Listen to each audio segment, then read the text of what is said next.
Bonjour à tous, je m'appelle Grace, je suis burundaise, je suis africaine et très fière de l'être. D'habitude, je m'adresse particulièrement aux femmes, mais aujourd'hui, je vais m'adresser à tout Africain. Ça fait quelques jours qu'on a vu sur les réseaux sociaux, il y a même ceux qui ont vu ça en direct, d'une chaîne de télévision internationale, deux hommes qui ont eu le courage, qui ont eu le culot de s'adresser au monde entier en parlant d'un essai d'un vaccin contre le coronavirus ou bien le Covid-19 en Afrique. Franchement, la plupart se sont indignés, mais à part s'indigner, qu'est-ce qu'on est en train de faire? Moi, toi, qu'est-ce qu'on est en train de faire? Oui, ils ont dit qu'ils vont le faire comme ils ont fait pour le VIH, comme ils ont fait pour je ne sais quoi. On a déjà vu des épidémies, pire que même le coronavirus présentement en Afrique, parce que ça fait les ravages ici en Occident, plus qu'en Afrique. Mais, toi et moi, quelle leçon on tire de ça? Oui, ça donne de la rage quand on voit combien l'être humain est nuisible par rapport à l'autre. Quand on voit jusqu'où peut aller la méchanceté humaine. Oui, jusqu'où peut aller le dédain d'un être par rapport à l'autre. Jusqu'à considérer quelqu'un qui a du sang qui coule dans ses veines comme toi, mais tu le considères comme un rat de laboratoire. Oui, c'est vraiment c'est irritant. Je ne sais même pas comment le qualifier. Mais oui. Mais je trouve que le temps de se la jouer victime est révolu, cher Africain. Pour moi, je trouve que ce que les deux messieurs-là ont dit, c'est un énième déclic qui nous est adressé pour nous réveiller, s'il vous plaît. On a besoin encore de quoi pour comprendre que nous devons prendre en main notre propre destinée, cher Africain. On s'est bien installé dans notre fauteuil de victime, mais on n'a jamais pensé à se mettre debout et être acteur de notre propre vie. On passe tout notre temps à critiquer les dirigeants africains. Je ne dis pas qu'ils ne sont pas à critiquer, mais moi, toi, qu'est-ce qu'on est en train de faire pour être au moins mieux qu'eux? Maintenant, on connaît leurs faiblesses. Les deux messieurs ont dit qu'ils ont déjà même des appels d'offres, que c'est sûr qu'il y a des dirigeants africains qui sont même prêts à prendre de l'argent encore pour vendre les fils du pays. Donc, si tu connais que ton dirigeant a une faiblesse par rapport à l'argent, et cette faiblesse est reconnue à tout être humain, moi y compris, toi y compris, parce que oui, je l'assume, j'aime l'argent, en autant que ce n'est pas mon maître, que je suis maître de cet argent. Je suis fière de ça. Mais, n'est-ce pas le moment, cher Africain, de se réveiller? Certains d'entre nous ont eu la chance de passer de l'autre côté de la mer et d'y arriver sain et sauf. Mais on dirait que dès qu'on arrive là-bas, on oublie ce qu'on a laissé derrière. Là-bas, on y a laissé nos parents, on y a laissé nos frères, nos sœurs. Certains ont même laissé leurs enfants là-bas. Mais je ne sais pas si ce sont les lumières de l'Occident, de l'Amérique qui nous éblouissent. Je ne sais pas ce qui se passe. Mais on arrive là-bas et on oublie ce qu'on a laissé là-bas. On arrive là-bas, en communauté, On se parle, on se dit, mais j'aimerais vraiment faire quelque chose d'ici quelques années, retourner chez moi et tout ça là. Au lieu que tes propres frères, tes propres sœurs t'encouragent à le faire, ils te mettent les bâtons dans les roues. Ils te disent non, c'est parce que tu viens d'arriver. On avait tous des rêves comme ça. Mais regarde, à peine tu vas arriver ici, tu vas t'adapter et tu vas rester. Tu n'auras plus ce genre de pensée. Mais dis donc, ce n'est plus permis de rêver. Si toi, tu n'as pas réussi, pourquoi ne pas laisser l'autre réussir? Il y a même ceux qui ont été plus courageux, malgré tous ceux qui les ont découragés. Ils sont retournés là-bas. Ils ont essayé quelque chose. Mais c'est leurs propres frères, leurs propres sœurs qui ont saboté la petite entreprise qu'ils ont montée. Maintenant, on ne parle pas des Maghrébins, des gens de l'Afrique australe. Non, on parle de l'Afrique. Du nord au sud, de l'est à l'ouest, on est tous concernés. Seulement, on ne sait pas par où on va commencer par injecter ces vaccins. On ne sait pas. Mais ça va se propager dans toute l'Afrique. Tout Africain est concerné. Cette fois-ci, c'est l'occasion ou jamais de faire un front commun. Un front commun, s'il vous plaît. C'est juste pour une seule chose. Battons-nous, pas pour nous-mêmes, mais pour ceux qu'on a laissés. Martin Luther King, Rosa Parks, Nelson Mandela, au moins lui je l'ai vu à la télé. Mais les autres, je ne les ai même pas connus. Je ne fais que lire leur biographie, lire leurs livres, mais ça me sert toujours. Pourquoi ne pas faire la même chose pour ceux qu'on a laissés? Si on se lève maintenant, qu'on se mette à être acteur de notre propre destinée, ça va servir pas nécessairement juste à nos enfants, mais à nos petits-enfants, même à des générations plus tard. Mais qu'est-ce qui nous manque pour marquer ce pas, chers Africains? On se plaint, on s'en plaint. Jusque quand on se plaint? Moi, je me dis que souvent, on n'est pas assez frustré pour pouvoir réagir. Les Occidentaux, maintenant, ils sont au point de concevoir des armes biologiques parce qu'ils ont vu que les histoires de bombarder, de mettre toute une ville à plat et tout, ça demande beaucoup plus pour la reconstruction, pour je ne sais quoi là et là. Maintenant, ils sont aux armes biologiques. Mais nous, on est juste en train de parler. Sur les réseaux sociaux, on ne fait que montrer que celui qui a, un Africain qui a réussi ici, c'est un Africain qui a une grosse voiture, qui porte de grosses chaînettes en or, qui pose pour les femmes une bonne greffe, qu'on vit dans des maisons, je ne sais pas comment. C'est ça qu'on montre à l'autre qui est derrière. Donc l'autre qu'on a laissé derrière, lui il pense que venir là où on a eu la chance d'être, d'arriver, c'est la fin de la vie. Alors qu'on devrait le conscientiser autrement. Qu'on a fait ce qu'on a fait pour pouvoir libérer les autres derrière. Vous pensez que ces Occidentaux que nous accusons, qui sont vraiment racistes, qui ne nous traitent pas avec dignité, tout ça là, même leur propre dignité, ils ont travaillé fort pour gagner cette propre dignité. Pourquoi vous oubliez qu'ils ont connu la Première Guerre mondiale, la Deuxième Guerre mondiale? Mais regarde là où ils en sont maintenant. Nous, on a connu tous les maux. Je pense qu'il n'y aura pas pire. Mais ça ne nous a jamais servi de leçon. Pourquoi? Qu'est-ce qui nous manque? Nos dirigeants, ils font ce qu'ils font. Ils le font de travers ou bien de tort, je ne sais pas quoi. Mais moi, qu'est-ce que je suis en train de faire? Maintenant, personnellement, je m'accuse. Qu'est-ce que je suis en train de faire? Les autres sont aux armes biologiques, je répète. Mais nous, on ne peut même pas mener une guerre intellectuelle. La guerre qu'on doit mener, c'est la guerre de s'éduquer, chers Africains. On doit s'éduquer. Ça ne peut pas continuer limiter la vie sur le Snapchat, l'Instagram, Facebook, bon, pour le peu que je connaisse, sur les réseaux sociaux, juste pour faire le show. Non! Éduquons-nous. On a eu la chance de franchir la mer.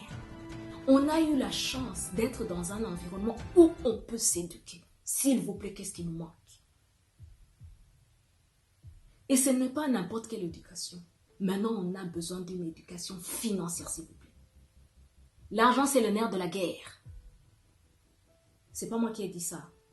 Et je ne connais même pas la personne qui a dit, mais il a dit vrai. Construisons notre propre richesse. Pour être riche, je ne demande pas d'avoir de grosses voitures, des maisons comme... Non. La richesse commence par notre propre dignité. Commençons par bâtir cette dignité, mais bâtissons-la financièrement. Éduquons-nous. La plupart d'entre nous qui ont traversé la mer, nous avons cette opportunité, mais nous n'en faisons rien. Il y a tellement de plateformes maintenant pour s'éduquer financièrement. Mais on est là, juste toujours spectateur. Qu'est-ce que nous attendons? Oui, maintenant on est en train de réagir à chaud, que, franchement, ils se prennent pour qui? Ils s'adressent comme s'ils veulent. Oui.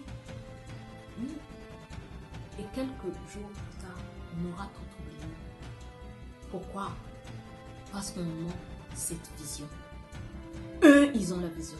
Toi, pourquoi tu n'as pas la vision? Moi, pourquoi je n'ai pas la vision? L'Afrique, on dit que c'est le berceau de l'humanité. Mais qu'est-ce que tu en fais? On devrait en être fier et garder et porter haut cet étendard. On se plaint qu'on pille nos ressources naturelles et tout ça là. Oui, on se plaint. Jusque quand?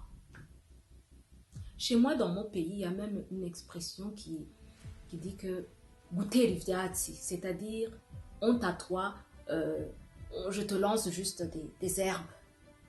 Dis-moi, quelqu'un qui te lance une arme biologique, toi tu lui lances des herbes. Sincèrement, ça donne du sens quelque part? Non, ça ne donne pas du sens.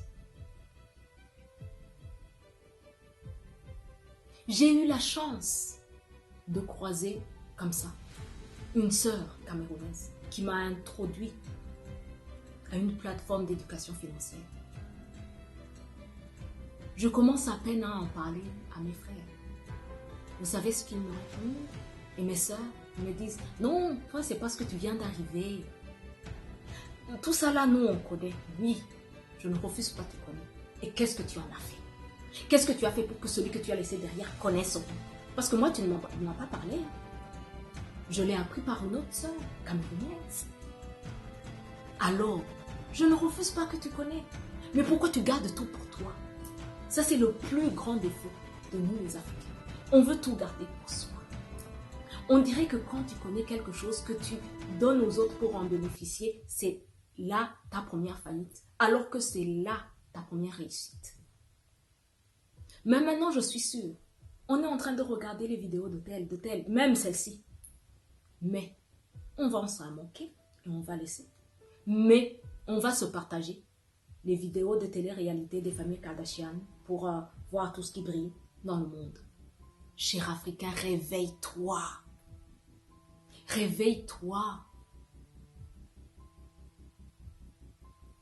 L'Afrique a besoin de nous. Nos dirigeants ne sont pas les meilleurs, mais moi je suis pire. Oui, je suis pire.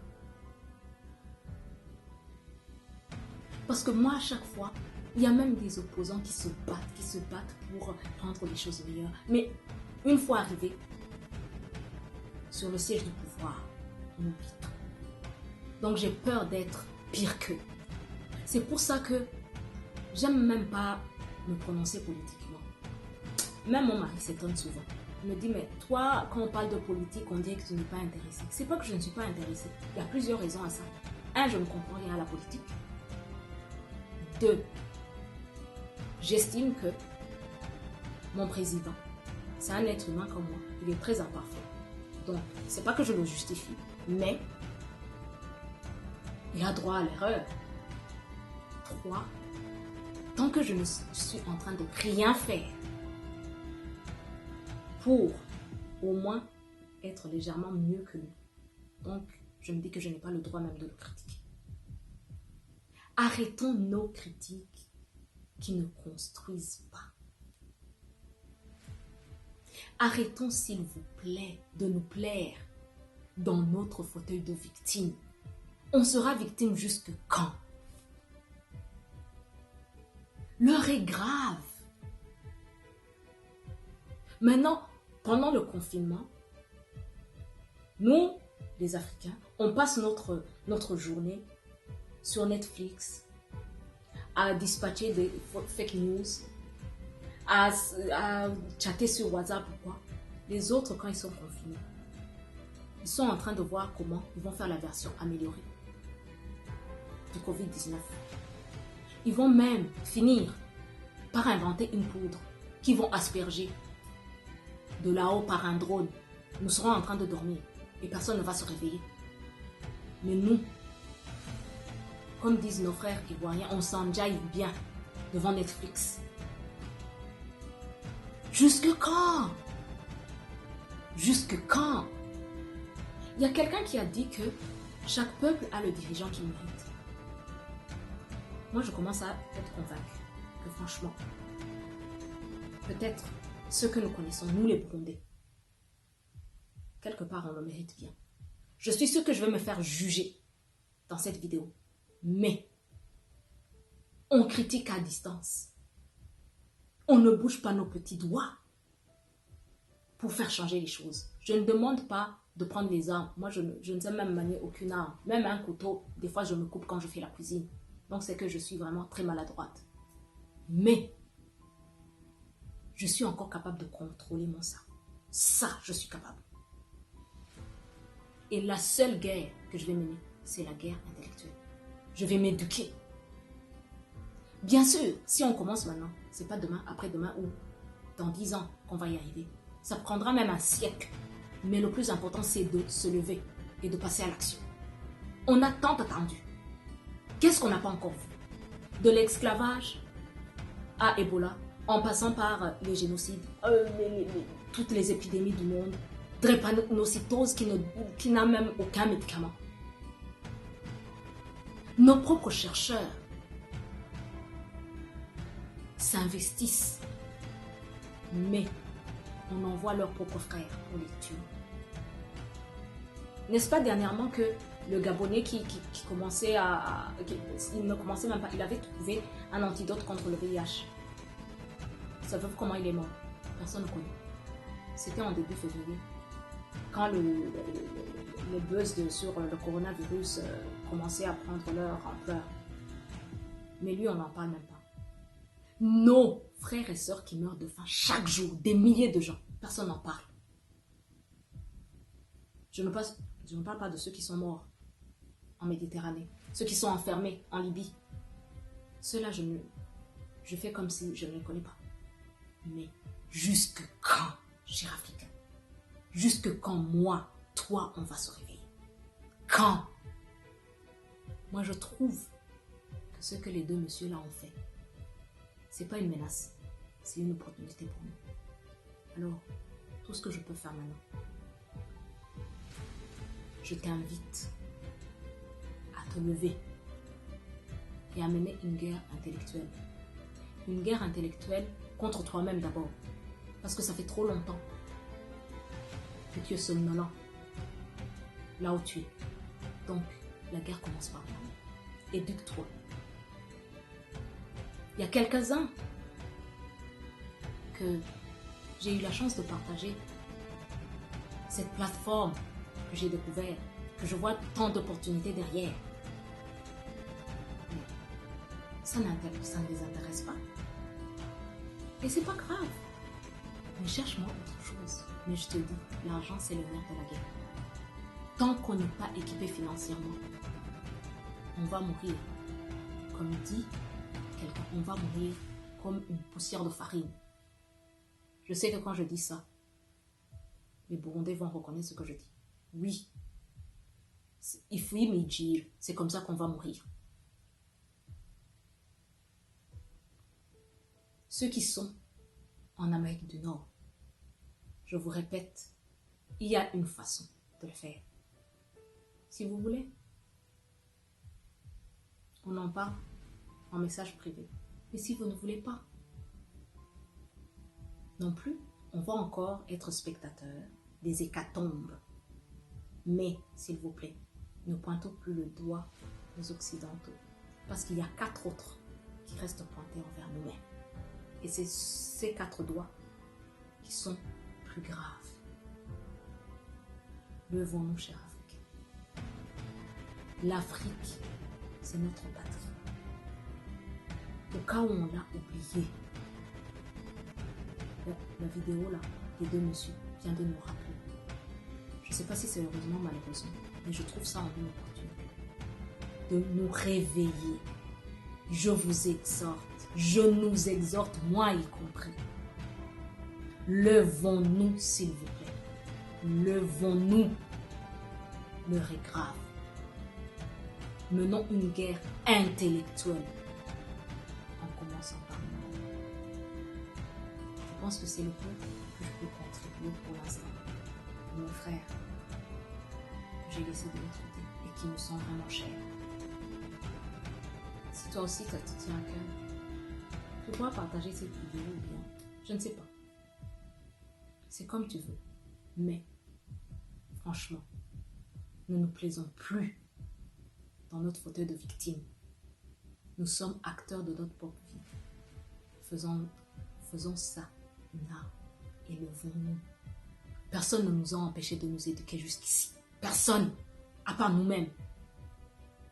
Nous sommes nos propres limites, nos propres barrières. Et malheureusement, on est en train même de tuer ceux qu'on a laissés derrière, en leur montrant par Snapchat, par Instagram, que la vie réussit. C'est le bling bling. Non, c'est pas ça. La vie réussit, c'est de léguer quelque chose aux générations extérieures. Ce quelque chose, ça ne doit pas être de l'argent, mais c'est cette dignité qu'on nous piétine par-ci, par-là, comme on veut. C'est ça qu'on doit léguer aux générations futures. Merci pour votre attention. J'espère que ça aidera plus d'un et que ça réveillera plus de conscience.